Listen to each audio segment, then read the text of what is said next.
Ladies and gentlemen, this panel will actually be in English because all the panelists are from different countries around the world.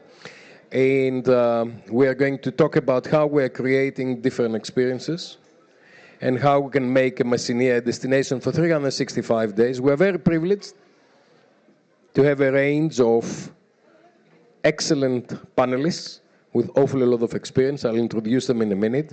In the meanwhile, I'm just talking for a while so people can come in and join us and make sure that we've got enough pictures. I can sing a song. Να πάρεις καλαματιανό μαντίλι. Πήραμε σήμερα μαντίλια καλαματιανά από το μοναστήρι. Να πάτε κι εσείς, είναι πάρα πολύ ωραία. Okay, should we start? Okay, great privilege to talk about how can we create experiences. And in fact, this is the follow-up from the previous panel where we were talking about resources, but actually, a destination is not about resources. It's what you do with that. And how do you package them in a way that you create products, in a way that you create experience, in a way that you manage your destination, the best possible way to create and add value. And that value is coming towards the visitors, towards the residents, and everybody else who is involved in the production, the co-creation of value within the destination. Let me introduce our panel. Let me start from Chris Wright. Chris Wright is in the corner. He's the managing director of Sunvil Holidays, tour operator, small tour operator. Many of you would have known his colleague, Noel Josephidis. Noel was one of the people I met first when I went to the UK back in 1990. And Sunvil is an incredible tour operator, small scale. Chris is going to say a few words in a minute, that has been working in Messinia for a long time. I remember when the first time I heard about Finikuda, I heard that from Sunvil in England, and then I started going there. I'll introduce everybody, and then I'll bring you in. Ivor Ambrose is doing the opposite to what I do. He's a British guy living in Greece. He is the managing director of ENAT, the European Network of Accessible Tourism. Ivor and I and several other colleagues, Katerina, we've been working for many, many years, more than 25 years, to work towards accessibility and enabling inclusive holidays for everybody that may have disabilities or different specific needs. And Ivor has a lot of different experience from around the world, but he is primarily focusing on how you can make destinations accessible. Andrew Muscat is the chief executive. Παρακαλώ λίγο ησυχία, ευχαριστώ. Andrew Muscat is the chief executive of the Malta Restaurant Hotel Association, and he is also the secretary general of the Mediterranean Tourism Forum. We are doing the big conference in Malta, and Andrew has been incredibly instrumental in developing a range of different activities across the Mediterranean countries.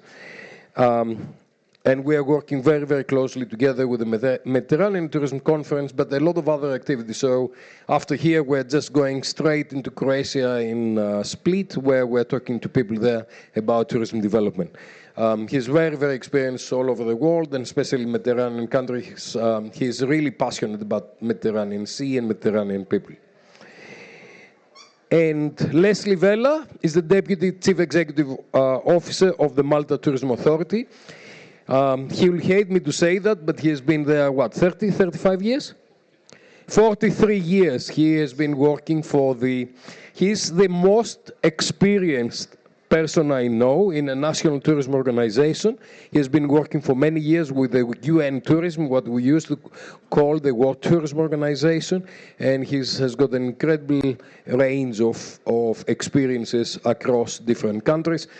Quite often representing Malta in many governmental organizations. Guys, welcome. Thank you very much. Apologies that it's only men. It just happened. We try to have a little bit of a better balance, but actually sometimes it happens that the panelists on this panel, they are primarily men. I'll start with one question, and I'll also ask you to introduce yourself a little bit better, because I think it's better if you do that. Now, apart from Chris, who has been to Messinia many times, he has operated around, he knows Greece very, very well. Ivor, how many times have you been to Kalamata? 4. So you're a veteran. So these guys, they know Messinia, they know Kalamata fairly well. These guys have no idea they are virgins. They came yesterday. I took them up to Kastraki. So I saw them from up there and said, this is what it is. They were impressed. We walked around this morning. Yesterday, we walked around today. So their knowledge of the area is not very good, but their knowledge of tourism destinations is excellent. So if we start from Chris and try to answer the question on how can we create memorable experiences, how can Messinia or any destination, and from your experience, you've been operating here for more than 30 years, right? What is your customer saying? What's the memorable experience? Why do they come back? So we've been operating to the area. We brought the first charter flight back in the early 90s, late 80s, early 90s. And it's still an area where there's still very much undiscovered. I've been here many times. Most of our product team have been here many times. But every time we come to the area, we learn something new. And there's so much untapped potential within the region. I think what was really interesting to hear earlier, and really pleasurable to hear earlier, was the various different stakeholders, from the regional governor right through to the local mayors and the tourist organisations, all talking about a joined-up approach. And this is very much, when we're looking at Tourism 365, the only way that you're going to start to drive a memorable experience in the off-seasons. We've talked about extending the season for a long time, and putting extra flights on at the end of the season and extending from that sort of thing. But we're very much looking at how you can generate tourism all the way through the winter months, and it's understanding that it's a very different type of traveller that travels during those months. It's a traveller that doesn't care about the weather, whether it's raining, snowing, freezing cold winds. They're coming for a very different experience. They're coming for a local connection. They want to get in under the skin of the destination and have that connection with a taverna owner that may be too busy to talk to them during the summer months. They want to be able to sit there and have those incidental conversations that they wouldn't get, those connections. And I think we heard this morning about involving the resident population in developing and extending the season. And what we found is that that's probably one of the most important parts about extending the season. If you look at a destination that's had hundreds of thousands of tourists coming through during the summer months, a lot of people, especially if they're not involved in tourism, look forward to the winter months when there's no people. They can have their destination back. And so when you're looking at extending the season, it's all about how you can involve that resident population in saying, okay, well, what is it that you want to see about extending the season? How do you want to be involved in that? What could you get out of it? And rather than doing it in a way that says, oh, we're going to have all of our destination taken all year round, it's saying, okay, well, if we can bring some people in during the winter, this is the benefit that you're going to get from it. You're going to get some tangible thing that's going to help your life through those winter months. And I think when you're looking at it, it's not going to be huge amounts of numbers. It's not about putting a direct flight in all the way through the winter. It's about how you can slowly increase the numbers that travel all year round and go home with an experience where they feel that they've got something back from the destination. They've seen a happy resident population that's benefiting from that experience, and that they can go home, as we've heard before, go home and share that with their friends and family and says, you should go back to the Peloponnese next year. We had an amazing time this winter. It may have rained, but we went and saw a local cookery school. We went and did some trails, and it's having that joined up conversation all the way through from all the different experiences to make sure that they go back with a very rounded experience that they can tell their friends about and ensure that other people come back the following year. Leslie, how is Malta doing? Malta has done a fantastic job to be a 365 days destination. It's a small island with 1 million people, more or less, 500,000 people, and yet you have got 365 days, you have got connectivity around the year, we've got so many other activities. Can you please tell us the secret? And it's going to be here only, we're only going to broadcast it on YouTube, okay? Okay, as long as you promise that. Yeah. Because otherwise they'll shoot me. Yes. So, good afternoon, and thank you for the invitation to this wonderful part of the world. It's my first time, and it's simply beautiful.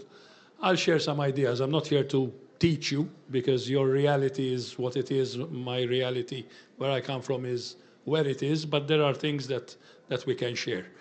Number one is that off-peak tourism, or winter tourism and summer tourism, are two completely different phenomena. Winter tourism is not summer tourism in the winter. Our approach to it is that we change our outlook. In summer, because people in summer in the Mediterranean are looking for the coast, the sea, the climate, the weather, we are an island with a city. That is how we position ourselves. So primarily, it is the island dimension, the coastal dimension, which is topmost in our message. In the winter, instead of an island with a city, we become a city on an island. So this is fundamentally, and if I can use an example from nature, if we look at the animal world, there are some animals which decide that winter is not worthwhile for them to remain awake, so they hibernate. And similarly, tourism destinations, some of them which are summer only, sleep in winter. Others change their coat. Birds change their feathers. So a destination which wants to go down the route of operating year-round needs to be capable of changing its coat. If you try to remain the summer destination sugar-coated for winter, it will not work. Let's give an example here. How many hotels have got central heating? How many hotels can actually support, summer hotels can support winter tourism? Sorry for that. So just to give another important consideration for your thinking is the fact that in the summer, most of the tourism which we attract is homogeneous tourism. They come almost all for the same reason. In the winter, in the off-peak, you have to be ready to segment into very tiny little packets in which you excel. Because the winter, as I said, is a very different experience. So there is no homogeneous. You have to go for a heterogeneous approach, identify the products, the experiences, the segments, and from data identify the catchment areas and attract those people. But we'll have time, hopefully, because we could go on talking forever. But fundamentally, it has to be that you realize that winter is not an extension of summer. You have to change your costume. You have to adapt to it. And it is not the same market. And as Chris said, what people are looking for in the summer is not what they are looking for during the off-peak. So you have to be prepared and knowledgeable about that. Thank you so much. We're going to go to Andrew. But actually, I'm going to tell you some personal information about Andrew. Andrew is very interested on religion tourism, and he's very interested on religion. So going through Kalamata today, I was showing them the standard things and Apostol and things like that. When Ipapadi went to the monastery, Constantino and Elenis, we talked to the nuns. Then we came back to St. Nicholas. We experienced a baptism. Then, because I know of Andrew, I took him in the altar I got him στο ιερό μέσα to show him the Greek traditions. Because I know that this is what he's really interested in. So each tourist is very different. What we say winter and summer is one thing. But going to the next stage of personalization, individualization, contextualization is another thing. And actually, I know how happy Andrew was to see things from the inside. It's not for everybody. Okay, but it's really, really important. Sorry, that's a little bit of personal, but actually, it's when we start understanding what is the product, why people are going to places, what's the main motivation, and how do they interact with the destination, then we start getting serious about tourism. Okay. But the real question for you, Andrew, because you represent the hoteliers and the restaurants in Malta, you're working, I know that you're working very closely with Leslie and the National Tourism Organization and the government. And actually, something else, the Minister of Tourism of Malta is also the Minister of External Affairs. So what's happening now is diplomacy, tourism, and everything is coming under one umbrella. And the minister is excellent. He's supporting us on our event and things like that. But how do you bring the small business? How do you bring the guys who are selling the pastis? How do you sell the agriculture and all of these things? And how do you coordinate this? First of all, when we talk about product, we love to talk about stories rather than talking about the product. Since we were children, we love to listen to stories. And I think we as Mediterranean people, we as the Mediterranean region, we have the best stories to tell the world. Every alley, every street, we have a story to tell. And this is what Dimitrios was doing this morning with us. He was telling us stories, which are very, very, very exciting and interesting. And that is what I'll take back home, the stories that I learned about Kalamata. So another important thing that we have developed in Malta, and you were talking about the secrets of success of Malta, that we're here to share some of our experience, is that one of the first things that we have recognized, and we are helping our members and the operators in the tourism industry in Malta to understand, is that we're not just Malta, but we're part of a very important region called the Mediterranean. And this is something that we should not take for granted.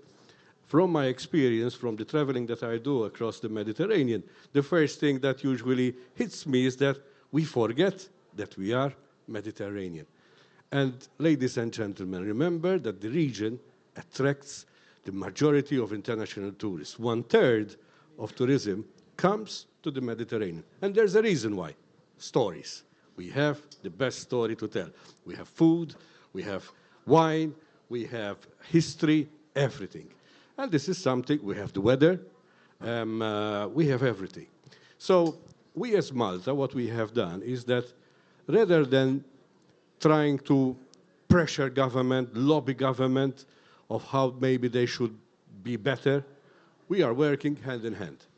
And that is, I think, a very important achievement. Not easy, because sometimes it's easier to sit, to be an armchair critic, represent your members and shoot down the government in power. Rather, the approach that we have adopted is that we work together. Of course, that doesn't mean that we agree on everything, but we sit down, brainstorm, and create initiatives. And just maybe I'm here to share some of the ideas, some of the projects that we dream about, and maybe a couple of months later we realize. One of them is training. We all talk about training. Of course, everybody recognizes that hospitality is about people. We've heard about this 1 million times. But also we know that tourism is very dynamic. And one of the major issues that the tourism industry across the whole world is currently facing is scarcity of people. So there's a high turnover of people in our hotels and restaurants, and that requires even more training. So what we have done, and we started this during COVID, when everybody was hitting his head against the wall, we took that opportunity to equip ourselves to be better when the good times come. We partnered with one of the best organizations in the world, Forbes Travel Guide. You've heard about Forbes. They're the brand for luxury. And what we have done, we approached them, It was the right time during COVID. They didn't have much things to do. We invited them to Malta, and we created a program called the Star Journey, with an emphasis on star and journey, so looking long term. And we created this program where basically it involves training of our people, mystery guest audits, so that we give feedback to management of what are their weaknesses, and so that we can then help them to turn them into opportunities and strengths. And we started this journey. It wasn't easy at the start because some of the management at the hotels were thinking that we were after them to identify their weaknesses and maybe put them into trouble. But then eventually, we have managed to help them understand that through continuous development of their own people, their operation can become more effective and more efficient, and the guests will be happier. So this is one of the projects that we have now been going on for the past 6-7 years. Another initiative that we have done, we've been working to set Malta as the hub for music, Mediterranean music. I mean, yesterday evening it was really amazing. While eating, we had the 3 musicians and the singer. Much later was much more amazing, but you were very tired. I saw that on Facebook. But it was really nice because I was feeling that I was in Greece. Just having the food, which was extremely great, you know, but the food, the olives, and the music, the Greek music, of course, created the atmosphere. Now, what we're doing is that we're setting Malta as the hub for Mediterranean music by creating fusion of Mediterranean music. So back in 2019, we organized the first ever Mediterranean Stars Festival concert with some 35,000 people attending, 17 top pop stars. We also had a touch of opera, and we had the Greek lady Theodora Theodosiou, part of the lineup. So we had pop, opera, live orchestra, digital choir, and this was just a couple of months before COVID. And we organized the concert off season. We didn't do it in July. We didn't do it in August because, of course, it's obvious we have a lot of tourists during that time. But we organized it in October. We extended the seasonality. It wasn't an easy choice. Andrew, I really want you to talk about the Mediterranean Tourism Forum that you have been doing for 10 years and the conference that we're doing, and also to invite these guys. It's happening in November. Why it's happening in November? It's just before Christmas. After the season, it's expanding the season. Yeah, because, of course, these ideas, they are not just you wake up in the morning and you come up with them. What we do, we have another secret that I want to share with you, is that we try to attract the best brains from across the world to come to our country and brainstorm of how we can improve our tourism. We have stolen your Greek gentleman, and he's one of them. We invite him now. He's been coming to the forum every year for the past now 5 years. So what's the forum? The Mediterranean Tourism Forum. The Mediterranean Tourism Forum has established itself. Our friend also was one of our guests last year, has established itself as the most important conference in the world for Mediterranean tourism. Over 3 days, we attract over 2,500 people. Different activities. Last November, we had about 25 events, contemporary. So we have the competitions for the housekeeper, for the waiters, the conference for academics, for researchers from all over the world. They come here to share their research because research is a very important input for innovation. If we talk about innovation, if we want to be new, if we want to present new products and ideas, we need to start with research. And this is where Professor Búchalis is helping us to lead this initiative. We organize music events. We organize artistic events because art, culture, and music are very important elements in what we do. And then on the third day... For the record, the minister is on the front line for 3 days. Yeah. Going around, meeting people, creating networks. Networks, of course, I don't need to tell you this, are very important. And this is how we create the projects. As part of the forum, we also organize what we call the brain sessions. The brain sessions are roundtables where we have no rules. The first thing that people ask me, what are the rules? How are we going to be organized? Nothing. No, zero rules. I want your brains. And in these roundtables, we get the artist, the engineer, the priest, the student, people with different backgrounds, different cultures, different countries, all together discussing a problem, but not stopping there. We push them, and this is the beauty of the forum. We don't talk about problems. We talk about solutions. Solutions, because this is what our countries need.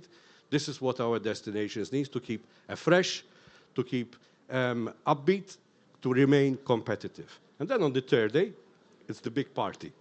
The third day is the plenary, where everybody meets under one roof in the same hall. And then, of course, we present the new ideas, the new projects that we will be working on in the coming year. And this happens in November. Can you say the days? This year it will be on the 25th, 26th, and 27th of November. It will be at the Hilton. 25th, 26th, 27th of November. There are very good flights to Malta from Athens. Join us. Yep. And, of course, it will be great because I'm sure that we can learn a lot from your experiences, and I'm also sure that you can also gather a lot from our experience. Thank you so much, Andrew. Ivor, for the last at least 30 years, how long do we know each other? 25? More or less. You've been working about tourism for all. You've been working actually giving the privilege and the right of people, especially people with disability, to participate in tourism and engage in this activity. Share your experience from around the world, and how can you make memorable experience, especially for people that have got special needs. Right. Thank you. Thank you. This one works. Thank you very much for the introduction before and for this opportunity to be here in Kalamata and talk to you about accessible tourism for all. It's about communication, and actually accessibility is really based on being able to communicate with people, to have a conversation, to interact with everyone, with a diverse range of people. So, in fact, when I'm speaking in a conference like this, or even in a webinar, what we normally do is to describe ourselves to those who may not see me. So I'm a youthful 70-year-old. I'm from England. I have, like everyone else in this room almost, if the men have a blue jacket, but I do have light trousers, and I have slightly greying hair. I believe it's brown, actually, but everyone in the family tells me it's grey. And why do we do that? Why do we talk to somebody in the audience who might have a visual impairment? Because we want to reach everybody. And this is what tourism needs to be about, to take into account the different needs of the very wide, diverse users, as we call them, visitors, guests, when they come to your destination. How do we attract people to come to your destination if they have an access requirement because of a disability? Then we need to know what are their needs, what are their requirements when they come, if they find you at all. Because it's very important to put the information in front of people when they are browsing your website, when they are looking in a brochure in a tourist agency, to know what is going to be accessible for them. So we started an organization now 17 years ago called the European Network for Accessible Tourism. And I suppose all I am doing today is giving you a very short digest of what other people have been able to do, finding out how to serve all tourists in a good way, we should say in an equitable way, so that people have an equally good experience, even though they may have some impairments, they may have a lack of vision, poor hearing, mobility problems. And who are all these people we're talking about? You mentioned people with disabilities, but actually the biggest market for accessible tourism is the senior age group, like myself. People over 55, by the way, as many of you will know, spend most on travel.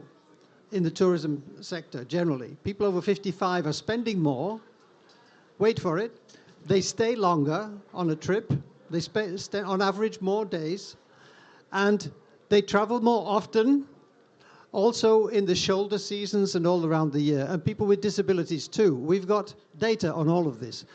And also they return again because they talk to their friends and they talk to colleagues.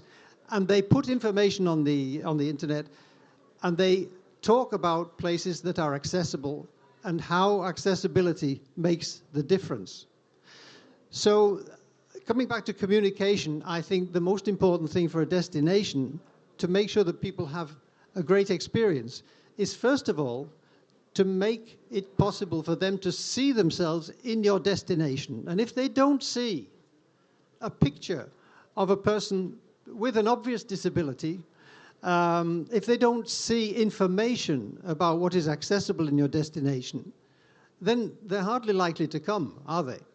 And what we do in ENAT is to build on the best practices. So we have a wide range of national tourist boards, regional tourist boards, DMOs, cities working with us, educational institutions as well, to work on training the tourism sector's managers and staff on how to make destinations and how to make your tourism operation inviting and accessible to everyone.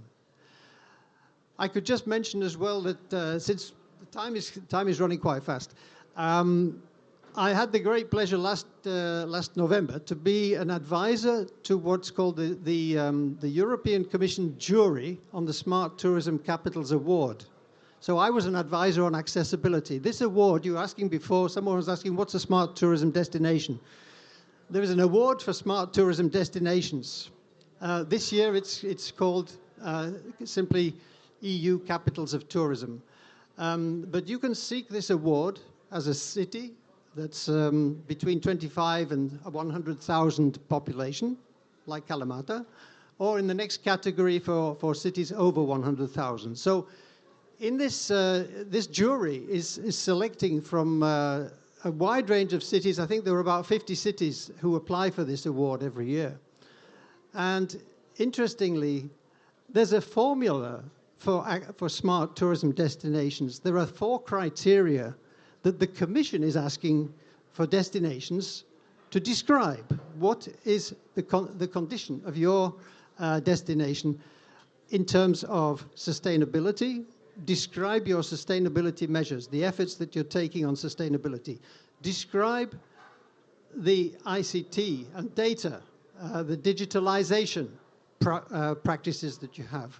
What kind of data are you working with? How are you using it to improve the tourism destination? Thirdly, accessibility. What accessibility features do you have? How have you worked with accessibility to make your destination accessible to everyone? And fourthly, how do you involve the tourists in the cultural heritage? How do you communicate and how do you involve them in the cultural heritage of your destination to engage with the tourists and the local community? So this competition has been running actually since 2018. There's a huge catalogue of examples there. And so my recommendation to Kalamata, if we can talk to the locals here, is really to look at what's been done already elsewhere, like Malta and like other cities around Europe. So the winners this year, 2026, are Tampere in Finland, Dubrovnik, and we have a whole list of shortlisted cities. And actually, you can come and meet these cities because in our annual conference in June in Genoa, which was one of the shortlisted cities, you can come and hear how they won the Accessible Tourism Award or how they even got considered for the award. And I think that's the best thing to do, is to talk to each other. So this is a professional event today. It's a method for sharing good practices among professionals. And this is something we do at ENAT. We're a B2B kind of organization. We don't give advice to individual customers, but we do point them to where there is good information, let me say, in Portugal, in Spain, in the UK, in Germany. You can find good accessibility information across many, many destinations, but we all need to do better. So that's our motivation. That's my motivation for keeping on working after 70, to try to make more destinations and more tourism businesses accessible for everyone. Thank you, Ivor. Can I ask the people at the back, please, to be quiet? And if they like to socialize, can you please leave the room and go outside? Thank you so much.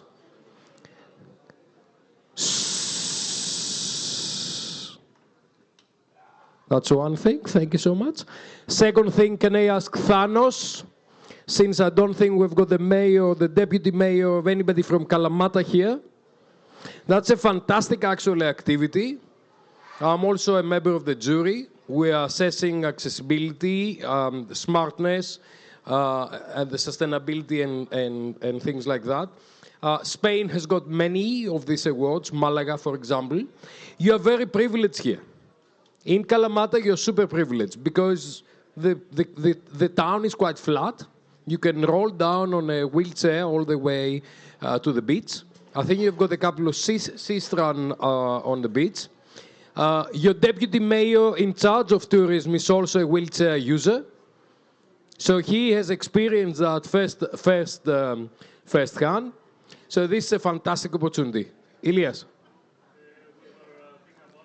Come closer so they can... We were planning to do a proposal for 2027. That's fantastic. There's a plan. Ilias said that there's a plan to do it 2027. Talk to us. We can help. I think it's a great ambition, actually, and it will take you 2 years to work on it. Yeah. But just one little tip, which was very interesting when we visited Dublin. Dublin had a go about 5 years ago, and they failed. They got to the final round, but they failed. But they went back to all the other cities to see what they'd done. And they got it eventually. And they were the winning city for 2024, I think, or 5. And what they did was, Dublin has a tourism department, 3 people, budget 200,000 euros. Yeah. Okay, so if Dublin can do it, they can do it. What did they do?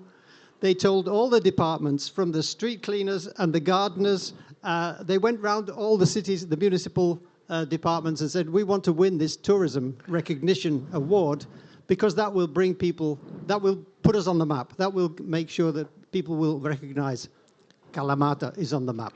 So you need to talk to and involve all the municipal departments. I think it's a great formula, what they did. It was a little bit, yeah. Thank you, Ivor. Can I go back to Greece? Most of tourism in Greece is parade to parade, παρέλαση με παρέλαση. 25 Μαρτίου με 28 Οκτωβρίου. Yeah? Now, there are 2 parades in Greece, 25th of March and 28th of October. 90% of the tourism activity in Greece is happening during this time. When do you operate? Normally depends on when Easter is within Greece, but normally from Greek Easter through till the end of October for our main charter programs, but then all through the winter on a lower scale. Okay. What initiatives do you need from the city of Kalamata, from Messinia, from the local, the peripheral governor, to extend by 1 month? 1 month before Easter and 1 month after when you finish. So if we can extend the season by 2 months, what would make you extend your season by 2 months? Not wanting to not answer your question, I think we're looking at it in the wrong way. And rather than concentrating on extending by 1 month here and 1 month there, I think it's all about getting a sustainable, joined-up approach for the whole of the winter. And what we would ask for is that you need continuity. So often we'll see a large hotel that decides it's going to open for a winter season, and it gets halfway through the winter season and they decide they've not had enough customers, so they close. Or they manage to limp on through till the end of the season, but then they don't operate again. And yes, it's all about cost, and it has to be, obviously it has to generate profit. But it needs to be looked at as a long 5-year process where you may not make money in the first few years, but it's going to grow slowly, slowly, slowly. And I think this is where we talked about partnerships with governments and where Malta works closely with the government.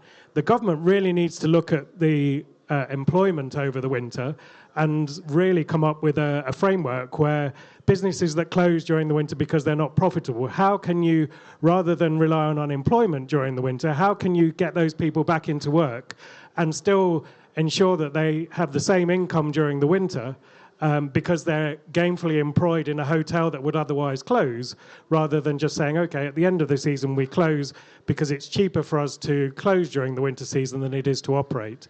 And I think with this long-term vision, we talked about a roadmap, and it sounded like there was some great initiatives happening about a long-term map and the connection and joining everything together. But if we can look at the next 5 years and how we can sustainably grow the numbers of people travelling during the winter season, it has to be this slow steps, but consistent. And whether that's coming to events around Europe, we've talked about World Travel Market and that sort of thing, but we've seen other destinations where they send regional tourism departments to shows that we have in London called Destination Show. And that's the sort of traveller that's going to engage in travelling off-season. And if you can work in partnership with regional tourist boards, with the GNTO, with tour operators, looking at this joined-up approach where you're putting marketing funds in that's going to result in actual bookings, that's how we slowly introduce it. And I think it's two different models. The large tour operators will extend the season and put an extra flight on. EasyJet will put an extra flight on, but is that going to give you the tourism that you need, or is it just going to allow the local population to travel to London at the end of the season because they're tired? It's all about looking at those extensions and how that's going to bring money into the local community that's actually going to benefit the local community rather than just adding on numbers for the sake of numbers. Absolutely. I couldn't agree more.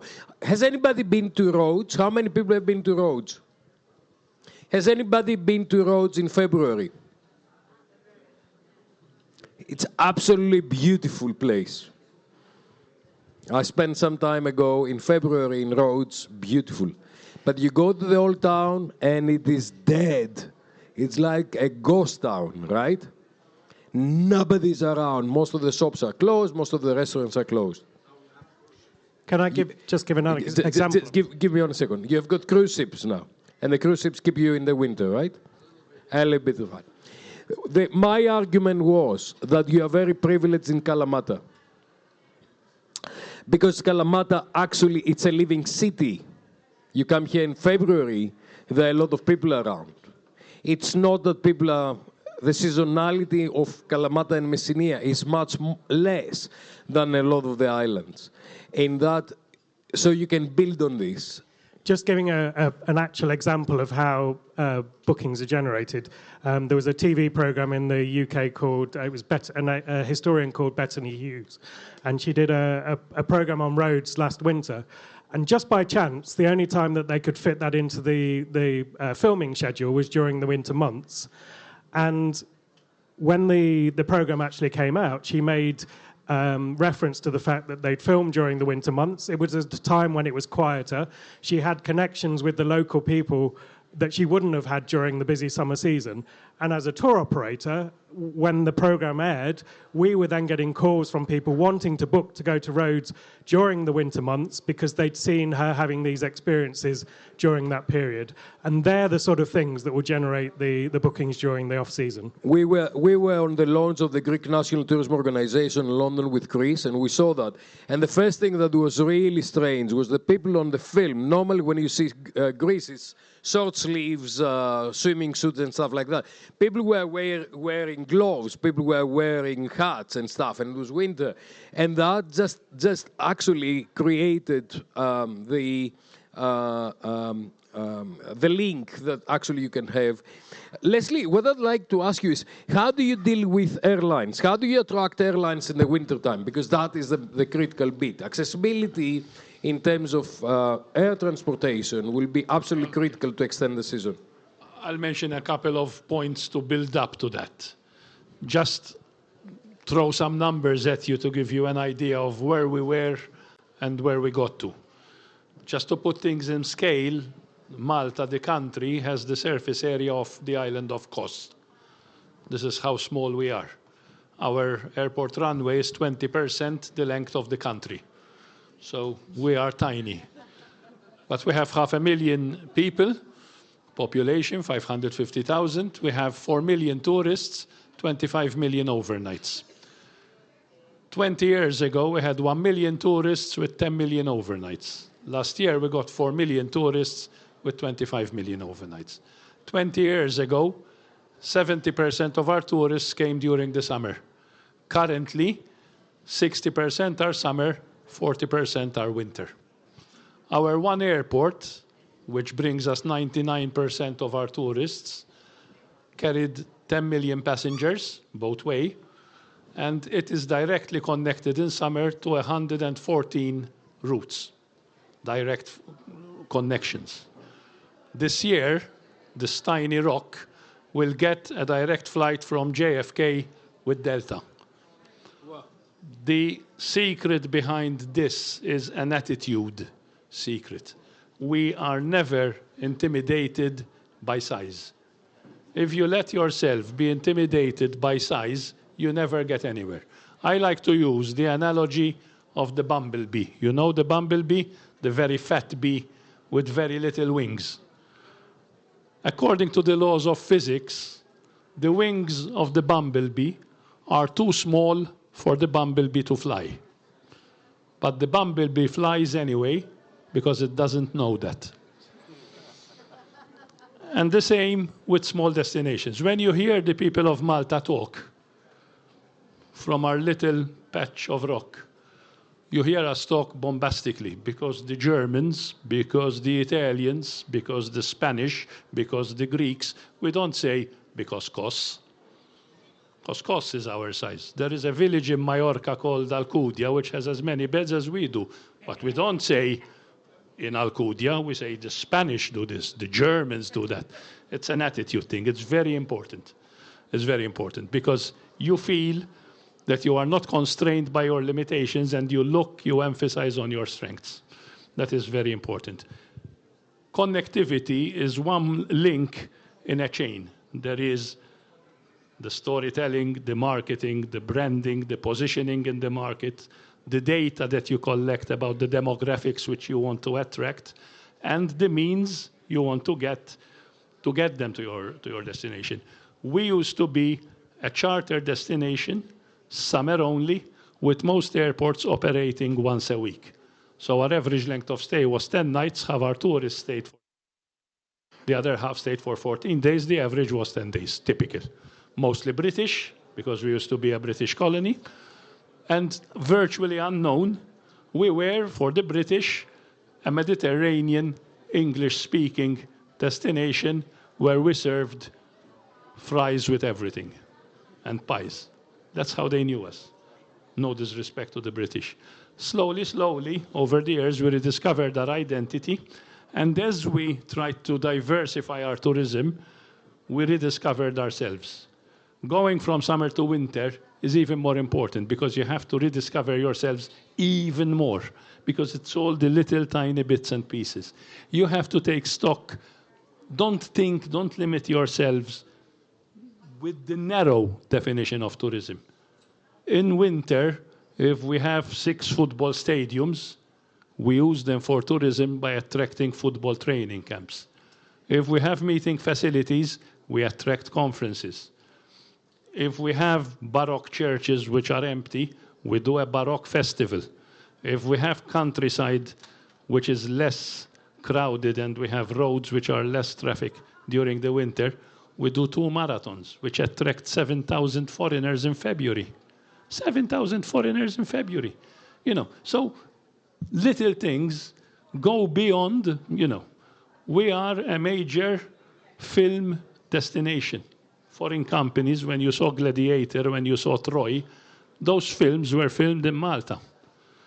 That helps put you on the map, but also the filming themselves. Sometimes it brings 600 people for 5 months.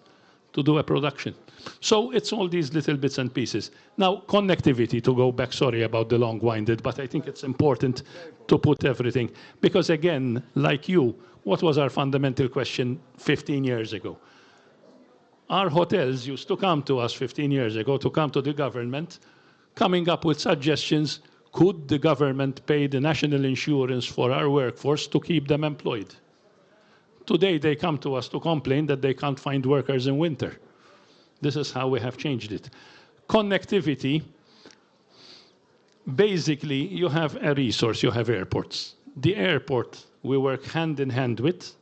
We go with the airport to talk to the airlines, and we attract business. The beginning is always difficult. Once you reach a critical mass, when we used to go and knock the doors of the airlines, the response used to be, Malta what? Malta where? Who are you? We're not interested in talking to you.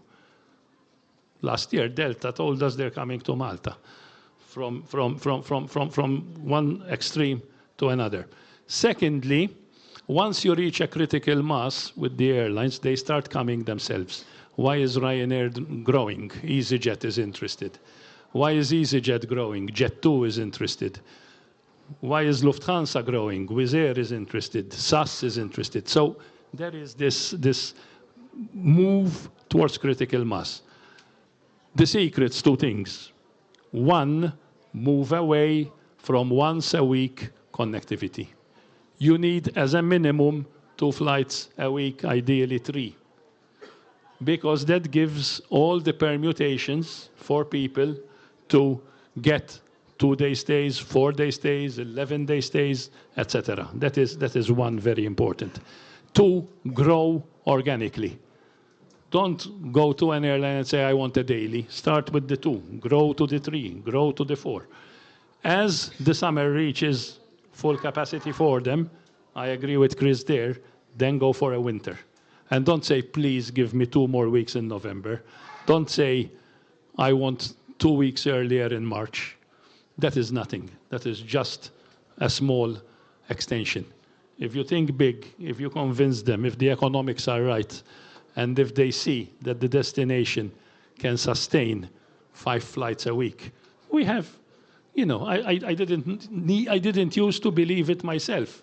When Ryanair started a small airport in southern Italy called Bari, it's a relatively small city.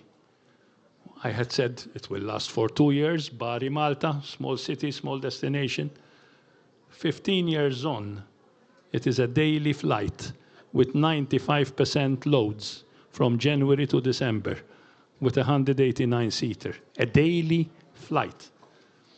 So if you think big, going back to what I said about the bumblebee, and not let yourselves be constrained by the ridiculous realities, in our case, of size, you can go places.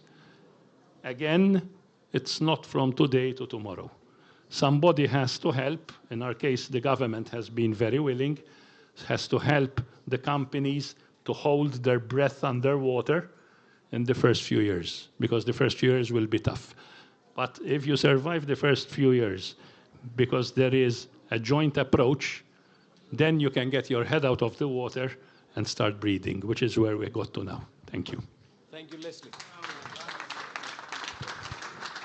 Andrew, how do you train the people? How do you train your restaurants? How do you train your hotels? How do you get the professionalism going out? How many Michelin star restaurants have you got? 7, 8. 7, 8. 7, 8. I know the Zara one. Yeah. But how do you train the people to go and do this thing? It's a question of mindset. As Leslie was saying, it's a question of mindset. We have achieved success, but are we happy? No. We keep on recreating ourselves because we believe that if we have been successful today, that doesn't mean there's going to be guaranteed success for tomorrow. Because we are working in a very dynamic industry. Tourism changes overnight. And so we keep on the lookout of how we can change continuously and improve even better. So, again, ideas that we are putting into practice as a destination. We have just recently launched Vision 2050. Dimitrios was talking about 2030. Yes, 2030 is going to be the first milestone, but we're looking at 2050. Now, we're sure that the world will be changing drastically, but we're ambitious. We're looking at 2050 because to be successful in 2050, we need to be successful today and be confident enough that we're going to be successful in 2050. So one of the pillars of Vision 2050 is artificial intelligence, technology, right? So you may tell me we have a number of issues, we have the geopolitical crisis currently, and maybe that's a good excuse to sit down and stop doing things. No, that's the great opportunity that we have in front of us. This is an opportunity. We need to look at what's happening around us and recreate ourselves. And talking about artificial intelligence, just yesterday, to be concrete, we gave birth to a project in Kalamata. Yesterday, as we were walking across the streets, we were sharing an idea about creating a think tank of top brains from across the world to create a blueprint for an AI-powered hotel. A big mistake that a number of hoteliers are doing is that they're introducing technology or artificial intelligence in just parts or sections of their departments. But to really, really benefit of the potential that artificial intelligence can give you, the first thing that you have to do is to look at the hotel as one whole system, study it, study the processes, re-engineer the processes, keeping in mind the potential for of artificial intelligence, of how it can improve the efficiency of the processes. Now, this may sound a bit complicated, of course, to give it and leave it in the hands of hoteliers, because hoteliers, of course, are busy with their day-to-day. So the idea is to create a multidisciplinary team of experts. So the AI expert, the hotelier, the accountant, a guest, a person who's a seasoned traveler, together to rethink the whole, of course, exactly, to understand the processes, to understand the needs, and see how the new technologies can improve us to recreate and reinvent ourselves. Thank you, Andrew. Ivor, last word, because the time is up, it says there, and Dimitri started looking at me like, so, you know Greece. How many years have you been living in Greece? Off and on since I was a volunteer in Athens, 2004. 2004. That it's quite a few years. Yep. Your Greek vocabulary is still quite limited. Rusty. Rusty. Yes. Okay, that's fine. 2 or 3 suggestions to Kalamata and to Messinia. Seeing that from an international, because you're not only British, you're international. You've lived in Sweden, you've lived in Denmark, yes. And you've done so. From outside and inside, 3 things. Well, you know, when you talk to anybody and about... quickly. Yes, quickly. When you talk to anybody about Kalamata, they say, oh, olives. And that's maybe the only thing they've ever heard of. But it's clearly one of my favorite things, Kalamata olives. But I think that we need to diversify, just as I speak about diverse needs of different kinds of customers, diversify the image, okay?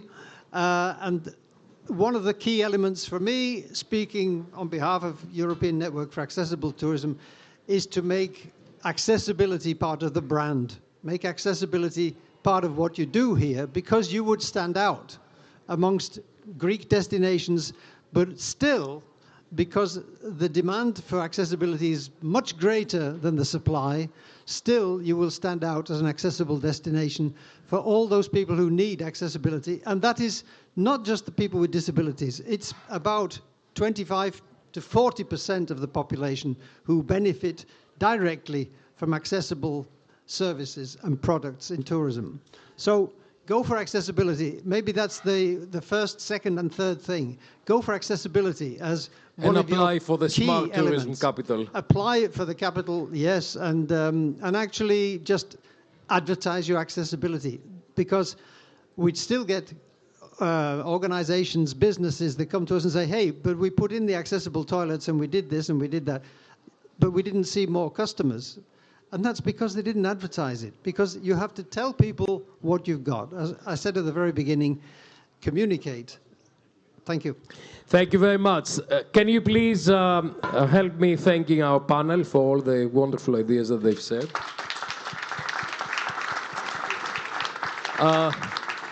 I always try to do that because I don't want to wait for 10 days. The guys send me feedback.